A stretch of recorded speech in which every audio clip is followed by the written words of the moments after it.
قلوب زادها الحب نقاء قد أتينا وبشوق للقاء نطلب الله علوا وسنا إننا قوم خلقنا قيمون إننا قوم خلقنا قيمون. بسم الله الرحمن الرحيم. sheeko xariir.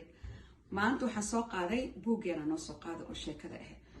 sheekadan waxay ka sheekeynaysaa rasuulkeena calayhi salaatu wasalaam ayaa abi hurayra wuxuu noo sheegayaa nabigeena ayaa noo sheegay xadiidkan. wuxuu leeyahay nabigeena calayhi salaatu wasalaam ninbaa wuxuu galay safar soo u socday ninka haraadaa qabtay.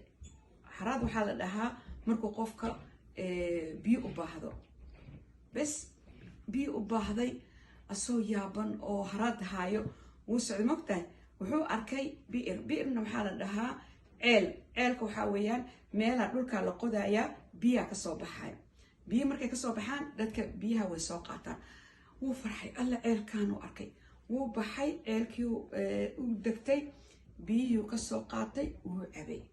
markuu cabay uu farxay oo alxamdulillah dhahay oo wax yar socday oo asoo haddana iska socday wuxuu arkay eegiioo haddana eegiioo carabka intuu soo bixiyey oo caro cunaayo caro leefleefaayo because asaga xataa eegaas haraada haaye.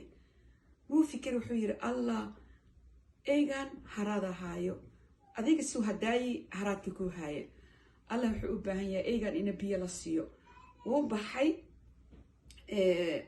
wuu fikray ceelkii u yimid kabihiisi ayuu siibtay. kabihiisa dadka hore waxay lahaayeen kabo oo si kastoo qalloocan oo laga sameeya maqaar. kabihii wuu qaaday ceelkii u degtay biyihii u soo qaaday eegii oo ciidii leefleefay ayuu u tagay how yir biyahan qaado. eegii biyihii u arkay waa cabay. nabigeena wuxuu noo sheegay calayhi salaatu wasalaam ilaahay ninkaas uu dambi dhaafay leanno wuxuu u naxariistay eegaas.